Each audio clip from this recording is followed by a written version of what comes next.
Sosok Raffi Ahmad yang kerap diketahui membantu rekan sesama selebriti memang bukan bualan belaka. Raffi Ahmad memang dikenal sebagai sosok yang tajir bergelimang harta. Ayah Rafattar dan Rayanza tersebut ini memiliki nama panggilan tersendiri sebagai Sultan Andara. Raffi yang tetap berdiri tinggi tak lantas membuatnya lupa akan kesulitan orang lain.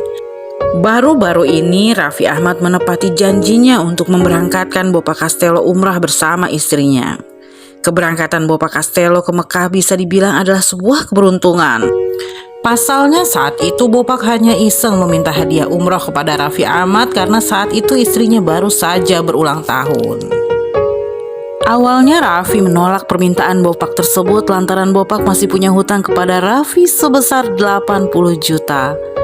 Raffi mengatakan, enak aja lupa utang lu aja 80 juta belum beres, sambil nada bercanda.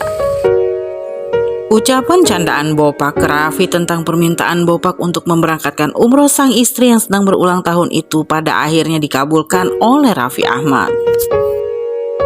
Menjelang keberangkatan sang istri ke Tanah Suci, Bopak mengaku dirinya dibikin terkaget-kaget lantaran Bopak didatangi oleh asisten Raffi Ahmad yaitu Mary untuk diminta berangkat umroh bersama istrinya oleh Raffi Ahmad.